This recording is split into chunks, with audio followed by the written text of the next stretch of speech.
I'll go further and say which success actually was the problem. Um, and so therefore more success could not solve it. In fact, it was the opposite, right? The Art of Rising. Conversations with leaders, warriors, and thinkers who live with intention. Less noise, more clarity. Let's rise.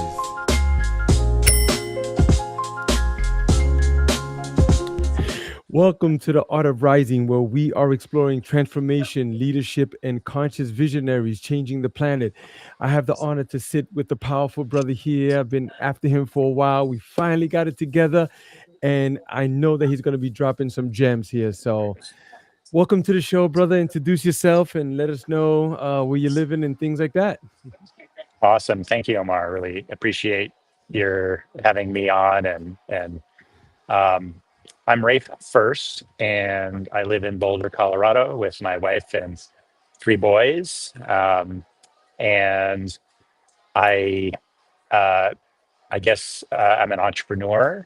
I founded, multiple companies over the last 3 decades. Also, venture capital angel investor.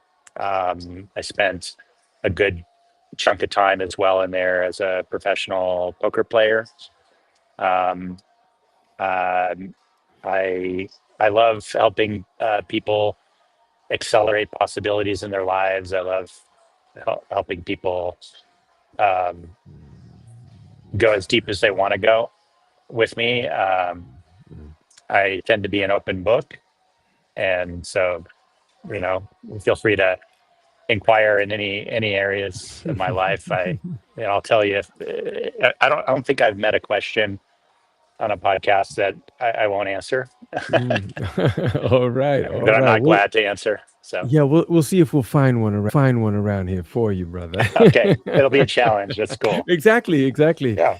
Oh man, that's wonderful. All that great stuff that you said. It's a lot about what's going on these days in the financial markets and in our personal lives and all that. And money is always one of those things, right? I mean, I've had very good friendships break up over like $20 or 50. It's just one of the like it could have been anything else. Like we'd argue and then we'll come back, but just it was the money thing. Wow, that's crazy. But perhaps you could tell me, what has money taught you about human nature, that perhaps no book has taught you or no philosophy has ever, shown you. Yeah.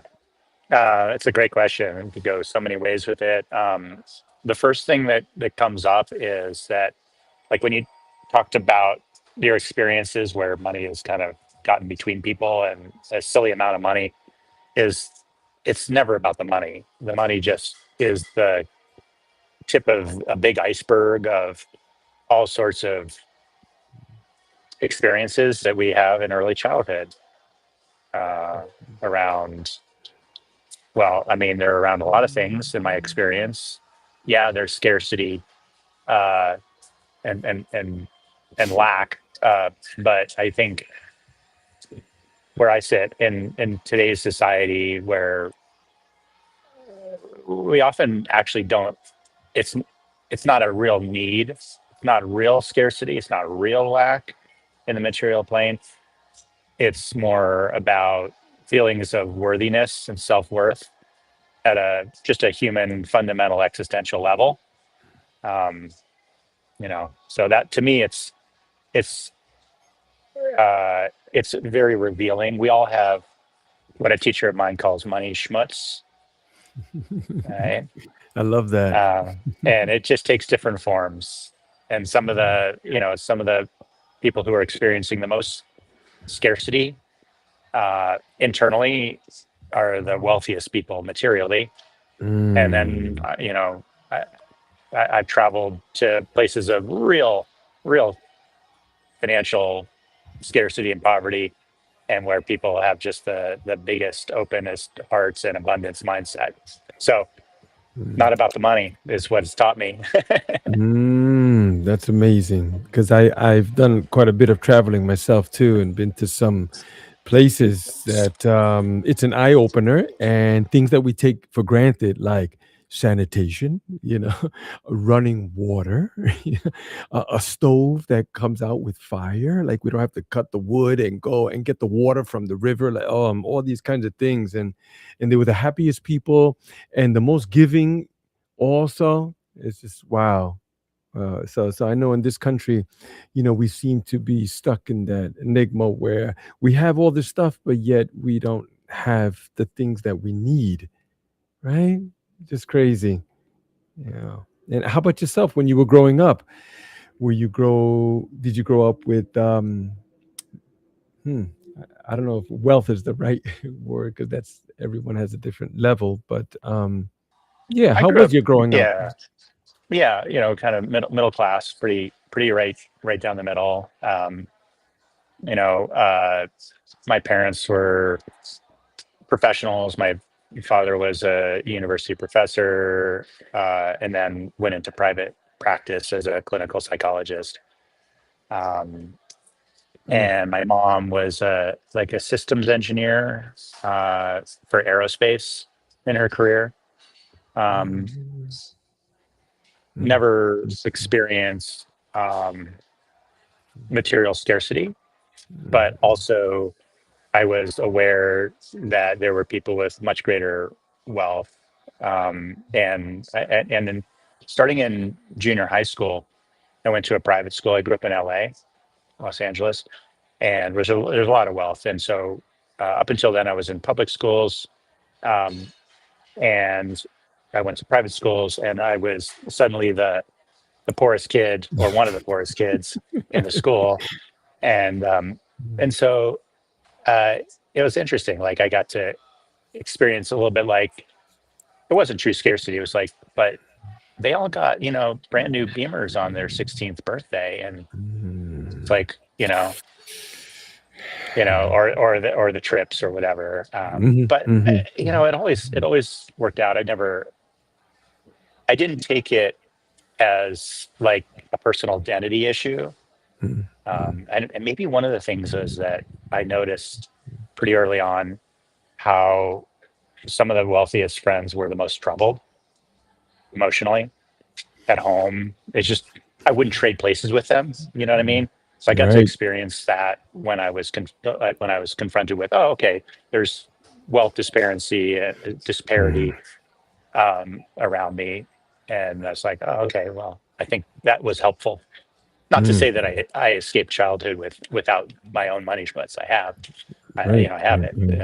I'm working through it, but that particular version of it wasn't, you know, Y yeah. Yeah. It seems to be one of those things because often I hear people, and I used to think like that too, like, "Man, if I had all that money, like, I'll do this," and I tell them, like, "Be careful what you ask for." Like, you don't know that, and besides, are you ready for it, right? Because you don't feed a baby a steak dinner. You see, you need baby food first. That's why it's always better to earn some of those things. Because if we were just thrusted into it, like we end the podcast and I got a phone call. Oh, you just inherited $5 billion. My troubles would grow exponentially. You know, but sometimes there's those inner conflicts, that keep us from moving into those areas too, because we're like domesticated like dogs. We're trained a certain way, and our mindset kind of keeps us, like what is those flies in a jar, and then you take the jar off and they just can't come out. But perhaps you could tell me, what inner conflict have you faced, that success has not solved or could not solve. Yeah, that's a really juicy question.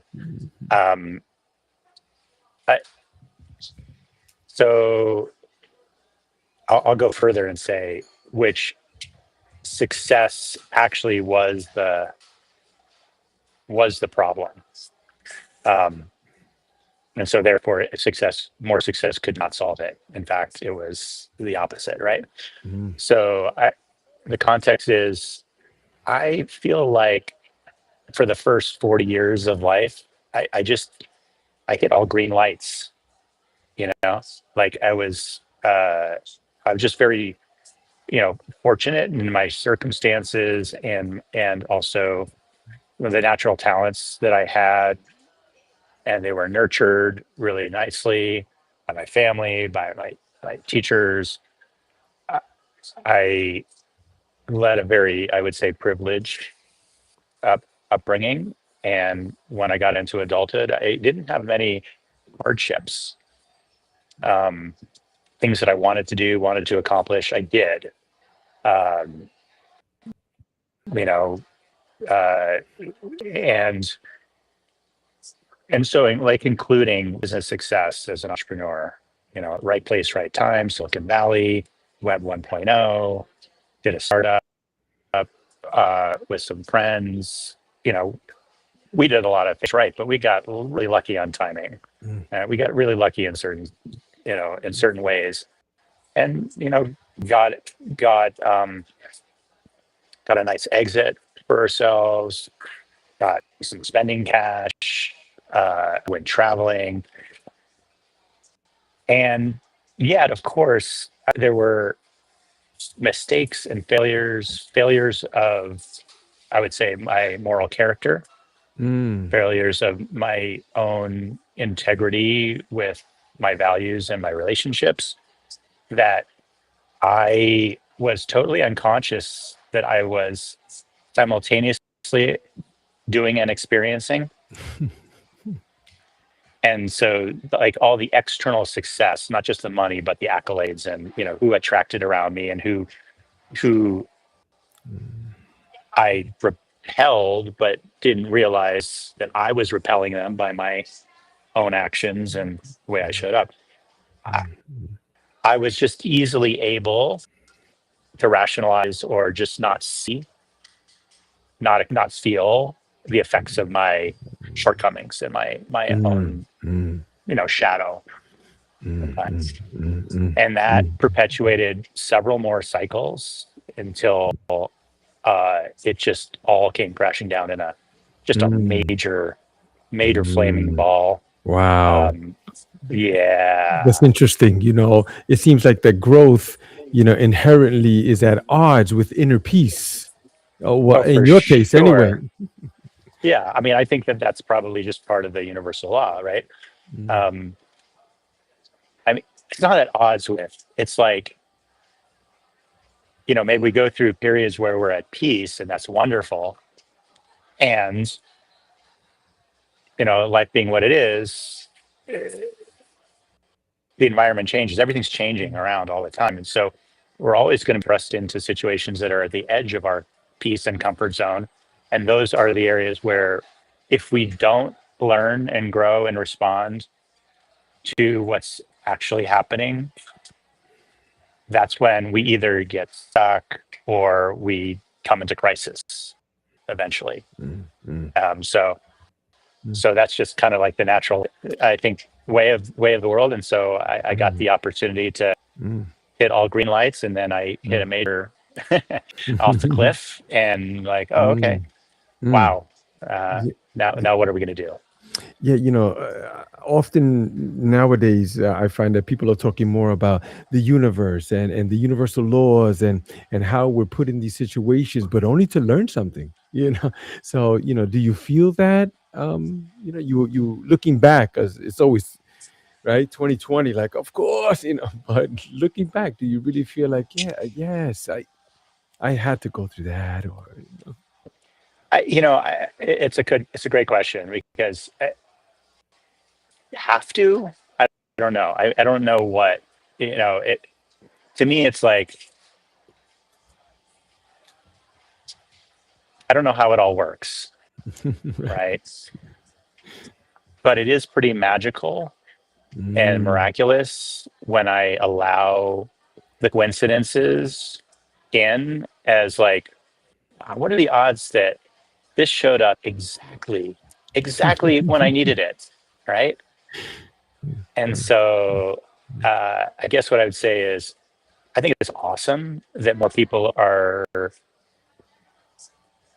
open to and looking for miracles, or the miraculous, or the magical in their lives. mm, Um, and and then we're taking and we are taking those as opportunities to expand and grow, Mm. right? As opposed to just dismissing them as coincidence, Mhm. um, and or just not even recognizing how miraculous. Like she's like not even be aware.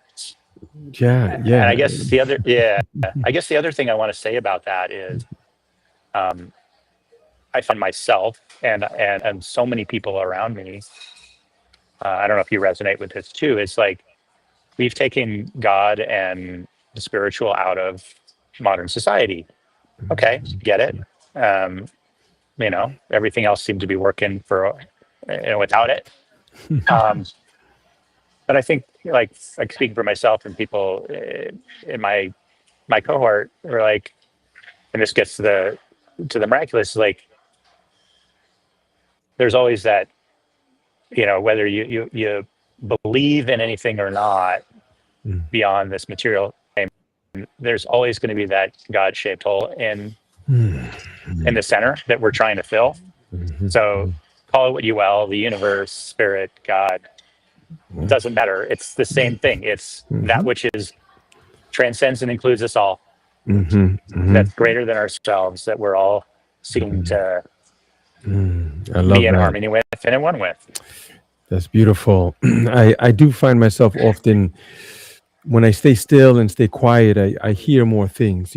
Some people calling them now downloads. I'm just getting these messages and clarity, which is amazing. But you know, uh, Rafe, I'm sure that people are wondering what was the crash and burn. Could you give us like a nice snapshot of all that? Yeah. And I've shared a lot about this publicly. So, if people want to go deeper because there's so much, I, I, I've done some podcasts and writing, direct writing about my experiences on my website.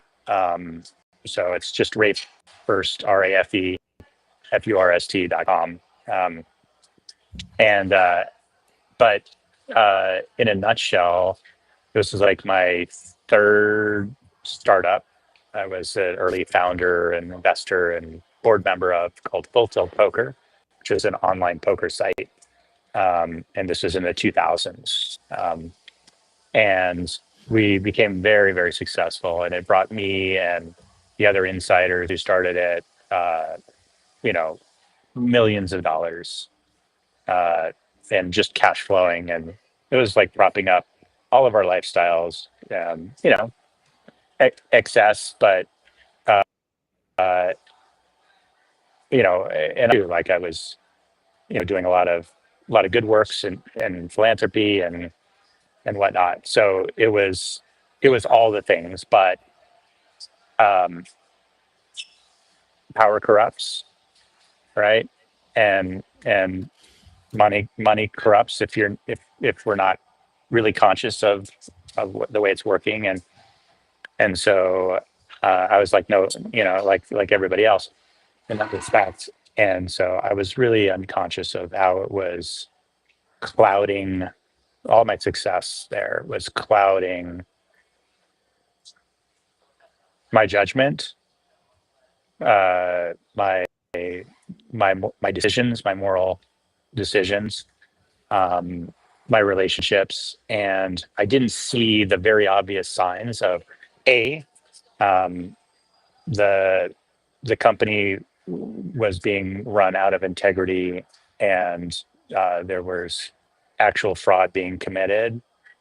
But it was my job as a board member to oversee that. Like, and I think I, in hindsight, really could have done more to prevent what happened from happening. But there was just a major, major issue, and then the United States government got involved, um, and we got caught in a larger dragnet. They didn't like our business, but that was a separate issue from our house was not in order, and so um, what could have been a really soft landing and no harm, no foul became a a criminal matter for some involved, and a very, very painful legal matter. For me, financial matter. Basically lost everything, um, and uh, and it just affected my friendships, my health, my mental health. I had a psychotic episode, psychotic break. Um, my marriage was strained. Just it was it's fairly completely devastating. Um, and yeah, and so that was one rock bottom. I didn't visit really at the time for like the call to really start doing work, inner work. It would Mm. take a few more years Mm. Mm. before I really got the memo and started earnestly looking inside, Mhm. as opposed to yeah. Mm. And Mm. so I guess there's this expression like, the universe first it whispers, then it taps, then it shoves, and then it like the 2x4.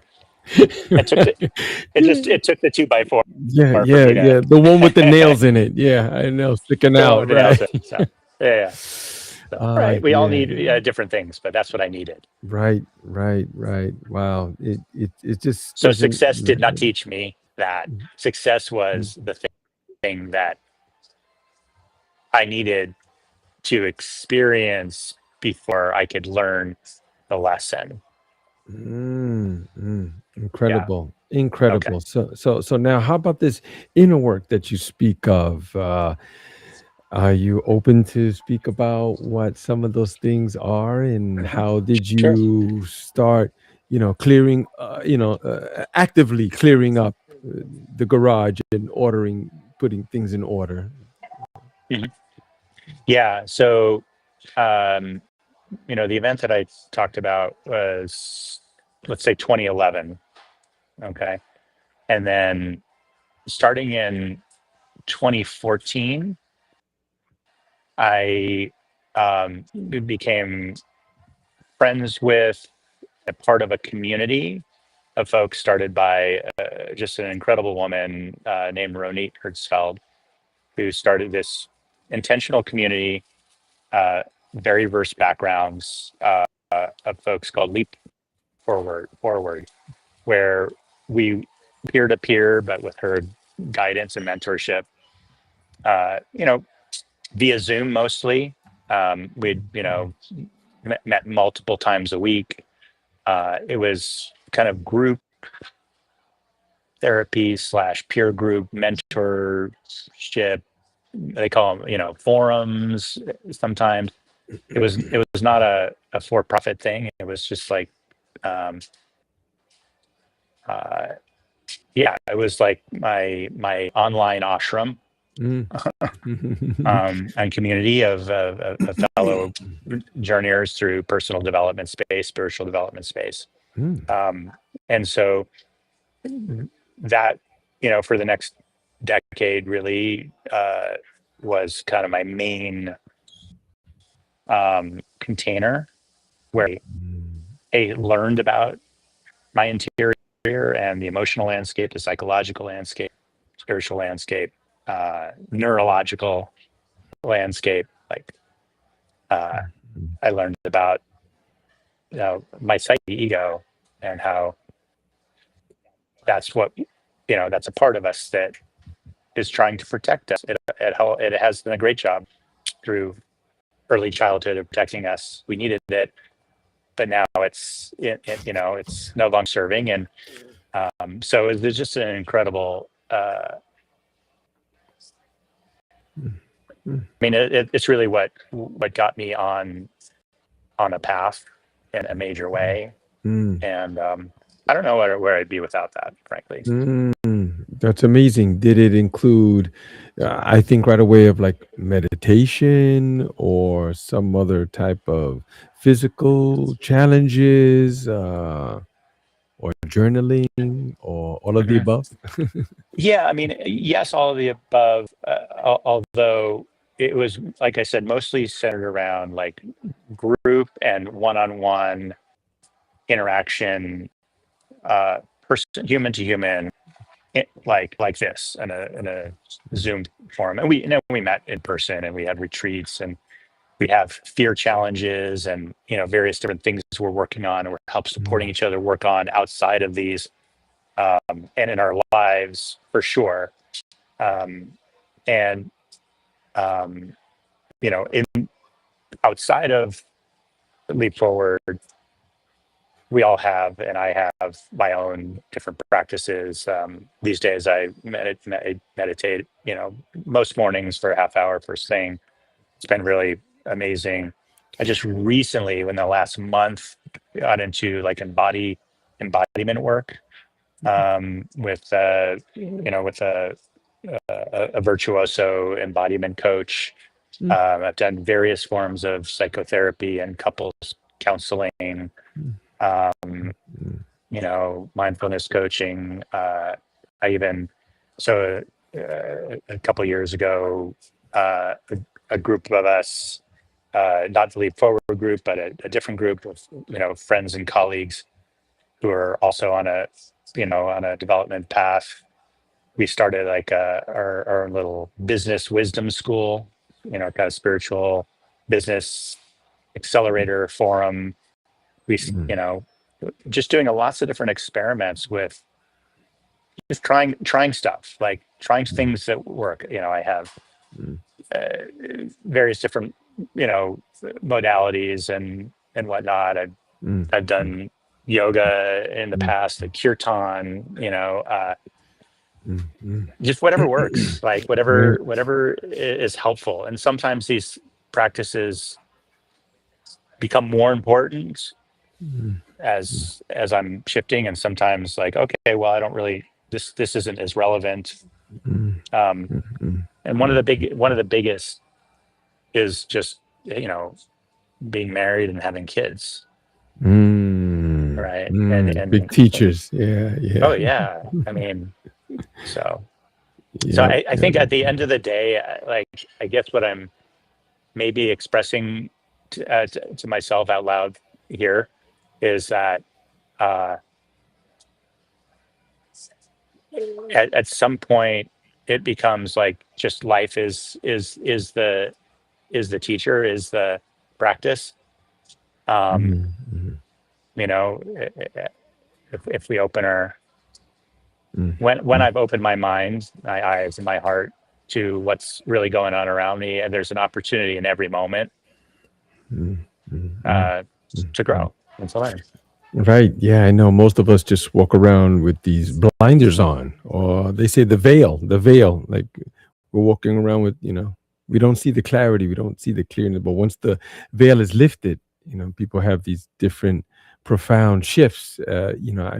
I've had them myself as well. And it helped me a great deal. I was also on a bad road, and in the beginning was like the substance abuse, and then the alcohol filled that one when the other one left, and then I couldn't get off the ride, but it was only until I decided, it took me a while. Like I was like, I just went off this ride. I went off.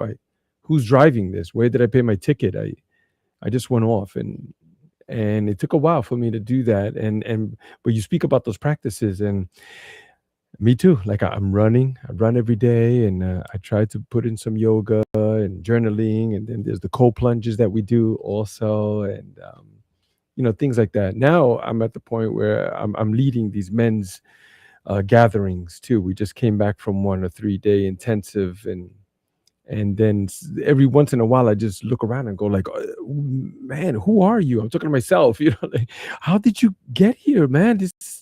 You would have, this is crazy, but it's beautiful too. It's like, wow, I get the chance to do this, the opportunity, where some other people, they just didn't, or don't, stuff like that. That was so beautiful. Thank you for sharing that, and I very much relate to, not only the addiction, but like, it's like this. Um, I was just in one of my groups earlier this morning, and I just shared like, I am having like one of these, like, I don't know who I am moments. And rather than that being a scary thing, it's like, oh, that's pretty awesome. Like, you Right. know, Yeah. it's like a sign that I'm on the right track. Yeah, For losing sure. old patterns of identity and all that kind of stuff. And Yes, yes. I can remember in the past when I was really like I was lost big time, and I remember looking in the mirror and I just said, "Who are you? I don't even know who you are." Like I just didn't know who that person was, and it was just scary. It's terrifying, and then I was like, "Oh man, well, I better figure out something," But then it's always a series of things. I mean, for me anyway. Some people say, "Oh yes, on June the 18th." For me, it's just a series of things. Like you get it, you get some clarity. Look around, the light goes on. Oh wow, there's a light. I'm in the room, and then it gets dark again. You don't even know how. It's like somebody's got the dimmer, you know. But then you surface again, and for me it's the practice. My old man was a practicing Buddhist, and then he was the one who had told me, or I see him addressing other people and say, "Oh, how's your practice going?" And I was like, "Wow, that's so nice, man. Like, it's just practice. That's what we're doing. It's just practice. It's like, we're gonna get it perfect. We're getting it perfectly for us. It's okay, whatever works. So it seems like you've experienced, both the extremes of abundance and some scarcity, especially in your personal life and stuff like that. So, what do you think about, when you look around at the state of the world and unfairness, what is it that you think about when it comes to that? You know? yeah, well, what came up when you said the word unfairness is a a growing recognition inside of myself that this isn't the only lifetime Mm, for any of us. mm, mm. That's beautiful. I love that. I love that. Yeah, it seems that way. There's lots of evidence pertaining to that. So yeah, I mean, even So even for myself. if Hmm. that's the case, right? If we Hmm. can Hmm. have that perspective, then all right, in this lifetime, I get to work with these tools and I get to work on this quest. This is what I'm Mm, working on this lifetime. I don't mm, need to compare myself to anybody else. mm, Every soul has its own journey, as one of my, as Ronit says. And the more I am just accepting of, yeah, this is what's going on here, right now, mm. Right. the And that's less it. I'm concerned about fairness. Like what fairness doesn't even matter. There's no, Mm, mm, mm. yeah. Yes, I guess it's a call. It's a call to being present to what is. yes, Fairness is a claim that things are not the way they should be, mm, and that is a Buddhist, or someone who knows a Buddhist really well, mm. is the recipe for suffering. Right, right. It's just the isness of it Yeah, all. yeah. It's, The fair has it's nothing to do with it. right, right. Yes, I love that. I love that.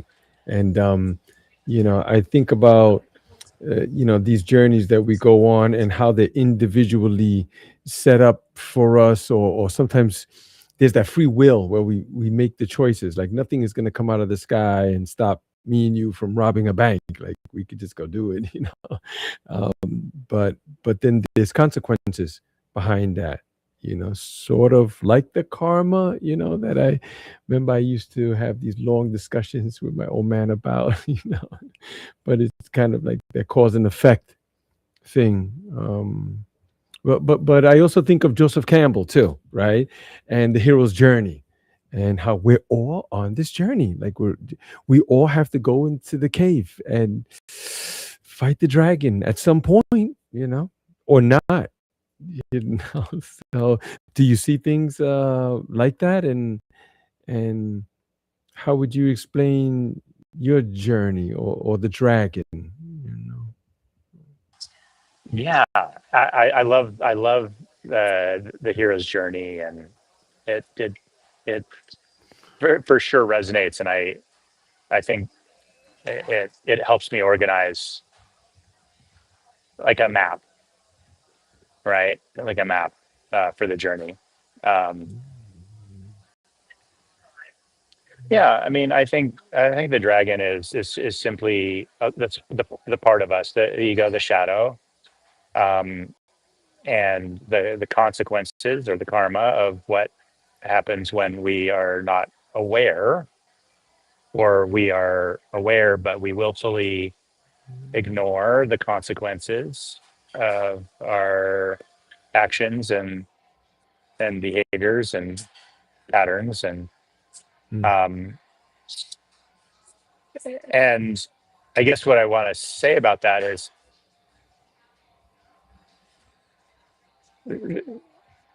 I'm I'm I'm learning lately how the words that we use to talk about it really can uh, impede our moving through it. So, mm, like a dragon is something to be feared, and it's an other. It's not part of me, but really, it's just a part of me, right? This is all just right, and it's you. It's all you. what we're seeking, yeah, we're seeking is wholeness and integration and peace.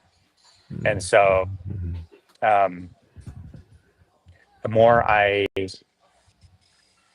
lean into, oh yeah, this is just a part of me, and in fact, what an incredible gift this is, because when I was younger, I needed that kind of dragon energy to protect me from things that I just could not protect myself, against. So thank goodness. Um, so, yeah, that's beautiful. And you did mention that you have some children, right? And I also have mhm. kids too. And I often think about those things now, like looking back and what legacy am I leaving, right? Because there is some, kind of echo or the ripples in the water, when the stone is thrown and it reverberates, into generations, could be, depending on our actions. Like it's that serious. So have you thought about that, the legacy you're leaving, and how your children view you or will, and what is it that you're doing now to move towards that? Yeah, um, great question. I, my kids are absolutely they were the biggest motivator when I couldn't be motivated intrinsically by my own purpose and self worth. I don't think of it as much as legacy, but like I really want to be uh, a great father to them now, like because I've learned that those kind of uncared for elements in my own past, in my own childhood, are what cause the suffering and pain later on. So if I can do a more conscious job, a more caring job of honoring all of like the whole child, the whole person, thinking of them not as just a child, but they're going to be, adults, and what's my role? Like my role shifts over time, right? Uh, based on their own age and development. But if I can be the best father at any given moment for my kids, yeah, my impact on them, who I love so much, but and also the world around them is amplified. So that's mm, maybe how I think of the legacy. And mm, then and then I'm also recently, um, like in the inner work, going back and addressing intergenerational mm, mm, karma, let's say. mm, mm, So one of them for me is I decided at the age of 57 that I'm gonna finally get my bar mitzvah. mm. Nice. Right. Wonderful, And yeah, wonderful. Mm, yeah. And so that's been a really incredible process. It's, not mm. only a rite of passage, but it's, I'm going back into my, Right, right, generations. Yeah. right, right. That's powerful, man. And you said all those things so beautifully, and you pointed out some incredible, powerful things. Because oftentimes when I speak to others about legacy, they usually say, "Well, I'm gonna leave this great company behind, and it's all these projects." And I'm like, "Yeah, but." And then I heard another guy say it so eloquently. He said, "Forget about that. You might as well make a chair, because at least other generations will use that. That other stuff, you think it's important and could be gone, rather quickly, actually." Yeah. I think I agree with you. I think where the action is the relationships, right? Just, you know, being, being a good human to other people and just remembering that we're all really the same. Mm, Like, and we're all one at the fundamental level. It's like mm, when I can remember that, mm, it's kind of effortless.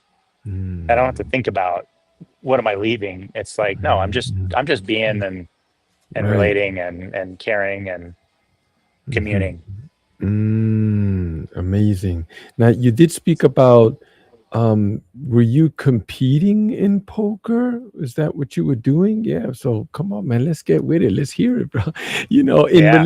In the relations to life, and how that helped you to be very good at that thing, and perhaps it's continuing to show you how to deal with humans and situations.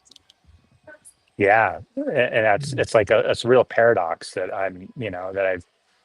I definitely wrestled with is, yeah, being a flesh and blood human and uh, competition, especially as a male, you know, uh, it it's just part of who I am, mm, mm, mm, right? And achieving, competing, uh, it's just been a huge part of my life. Um, mm, less so in my later years, but it's there. Like I still play, friendly poker games with, you know, mm, and so I guess, um, yeah. So I used to play like high stakes competitive poker, and it was mm, mm, in some ways it's like a gladiatorial sport. mm, Although mm, the damage that we inflict on one another mm, is not physical. mm. It's money and psychological. Right, right. Do you see yourself, like, even still, like, now in life, something comes up, a situation, there's people involved here. Okay, so this is what they want, and well, why do they really want it? And if I do give it to them, is it this whole, Yeah, so there's a lot there. So what I want to start with is the distinction between what I think was really great in retrospect about the games arena or the competitive competitive, um you can think about like whatever football players, right? They beat each other up, Mhm, mhm, right? mhm, And it's you know and they hug it out after the game, right? Or boxing, they right. So in that arena, like we all come together, like saying this is the thing, right? We agree, right? And outside the ring or outside the competition, off the poker table, we're great friends. Okay. What I think where it gets messy, complicated, um, and not in right relationship is when we don't recognize the boundary, or people are not consenting to the competition, and so I'm thinking of like Wall Street, right? I'm thinking of, in a business, like one person wants to make like an agreement, where, like, look, we're going to make it together, we're going to do business together. Let's kind of put our cards on the table and like make the best hand possible for everybody, because 1+1 is 3. And then another party is like, no, I'm just going to get whatever I can for myself. And like they treat life as a zero-sum game, or business as a zero-sum game. And I think that's wrong. I think that's where we get into a lot of trouble. And, it's great if you want to go into a zero-sum game like poker and you agree that that's what you're doing. For me to win, you have to lose, or vice versa. That's fine. We can will, but if we're not conscious and we're not giving people the choice to enter that kind of arena, that's where it's not right. Okay. I mean, I could see how those things can affect us in that way, and I remember a good friend of mine too. I'm not sure if he's still doing it, but he was working some underground games, and he was playing for the house. He's quite good at it too, But I was like, man, it's dangerous, bro. It's underground. Like those guys who have like disposable income, you could clearly see that he didn't get it from Wall Street, or something like that. But I could see the adrenaline rush too. You probably have received, that competitive edge. Oh, for sure. I mean, look, any activity, I think you probably know this better than most, can be addictive, right? If the way you hold it. Gambling certainly is like a neurochemical addictive loop that is different than, well, maybe running, but running is particularly healthy. Right. It can be, Right. but Right. all It right. can be. So, but I guess, there are certain things, gambling, shopping, substances, love and sex, right? That Right. are Right. like more classically addictive activities. So yeah. And then you touched on, and so yeah, I guess there's a lot to say there. I'm happy to, answer questions, but you also touched on just kind of like the folks that like gambling attracts, in terms of, right, your friend with an underground game, and like maybe there's some mafia folks there, or whatever, organized crime, and yeah, it can. If you go in unaware that is a likely element, you're deceiving yourself. So be Right. prepared. Right. Exactly. So now we're coming up on the hour, and I know you've written an amazing book that is doing outstanding. And is this book about crypto, or it's about venture capital, right? Um, Yeah. So it's called The Future of Venture Capital. The subtitle is How to Win the VC Game and Make Positive Impact. And so what it is really, it's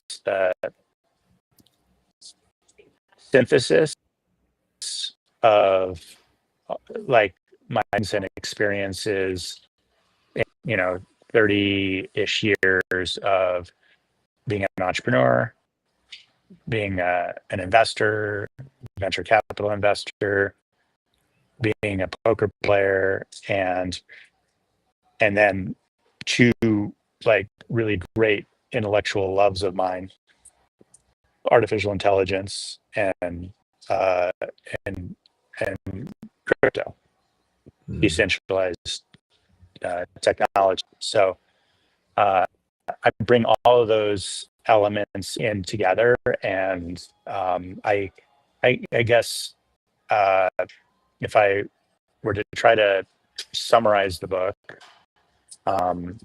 it would be maybe a few different things. It's if you choose to look at these activities of entrepreneurship, investing, poker as the same game, like it's a game, making good strategic decisions under conditions of inherent uncertainty and risk over a long period of time.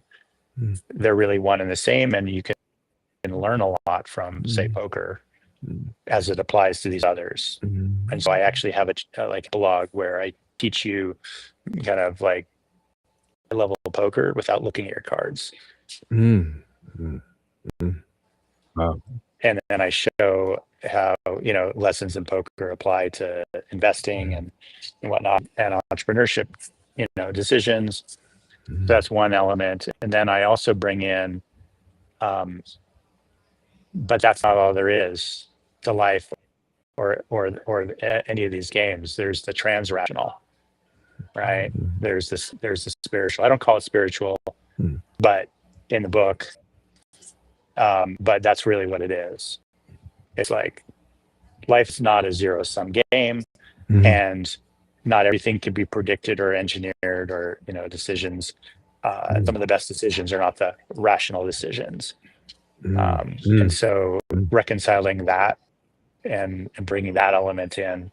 Then, I also have chapters on how I see, crypto, blockchain, decentral Web3, how I see it as a critical bridge to a more abundant future, or to a future, because there's some, like, you could look around and say, look, our ways of doing things, it's looking pretty grim. Yeah. Right. But there are technologies that are bridges to a more promised land, a world. If we're ready for really the consciousness level. I don't talk about this in the book, but the level of consciousness that we're at individually and collectively is what's going to make the difference. It's not the technologies. Right. But when we're ready to adopt these technologies like AI, like decentralized technologies, these are what we're going to need to replace the old systems of scarcity. And yes, yeah, that's the first thing that came to my mind too, is that the systems that we're in, if you look really close at it, they're old. They're already old. They've already run their course already, and then people are like, oh, I'm afraid, but what if? Like, that's just the future. And when I first started learning about crypto years ago, like, I was like, yes, of course. Like, it made perfect sense to me. Just perfect. Like, and then I was, anything I got my hands on, any documentary or articles I was reading, I was like, yes, of course. And then make some investments too. It's there, it's growing, and yeah, I'm learning. Yeah. We're all learning. And then with the AI, like, yeah, they're like, oh, but it's gonna take jobs. Yeah, so did the car too. Right? The horse and buggy guys were not happy when that came along. In fact, if you look at history, they were, making campaigns against, like, oh, don't drive in cars, you'll die. You need like 7 people, 2 on the side, 1 in the back, and you can't go that fast. Like, your skin will rip off. Like, look at us now. Like. Your skin will rip off. That's a good Yeah. one. I didn't know that. Okay. I'll address both crypto and AI here. You're so right. Like I look at the same way. Money is a 5,000-year-old technology. Money is it's a technology, right? It's just a tool that we created. It's not real, but it's really useful, right? Mm. Really, one of the probably the most powerful technology we've invented on planet Earth. Maybe AI is now more powerful, but yet to be seen, right? 5,000 years, right? It's helped us, build all of this from nothing. So it hasn't had an upgrade in 5,000 years. Fundamentally, it's the same thing, right? Bitcoin represents that singularity, right? Because in the past, you've always had to trust other people, right? To say, oh yeah, this is worth something. Or, you're not going to be able to counterfeit it, or, you're going to be able to hold it and custody it safely. Like you had to trust other people or central institutions, right? In more modern eras. Bitcoin, you don't have to trust any of that. You just have to trust reality, which is to say mathematics. It's the base layer. It's base layer for truth in a world that truth is becoming fractionalized. Everybody's got their own truth, right? But no, there's a ground here, and it's in mathematics. So super, super powerful technology. Yes. And I just tell people, if you're worried about the future, don't do anything drastic, right? Just put like 5 to 10% of what you can afford, to invest. Not in the stock market, not in gold, whatever. Just put it in Bitcoin. Set it, forget it. Just don't worry about anything else. You don't have to make a drastic change. That's what I tell people. That's kind of like the base layer. And then with AI, like, the conversation going on in everybody's head is like, holy shit. It's like, this horse is coming to trample me, right? It's going to come take my job. It's like, make me irrelevant. It's good. I'm not going to be able to make a living. It's like, blah, blah, blah, blah, blah. But I could learn to like sidestep and get on the horse and ride it like a jockey, and I can go really fast. And so I think that's where really we're fast. at. Yeah. It's like I could use it to be my kind of like my liberation when it comes to my work in the world and my impact and my finances. So that's why I'm so keen on like these twin technologies of AI and crypto or decentralized technology.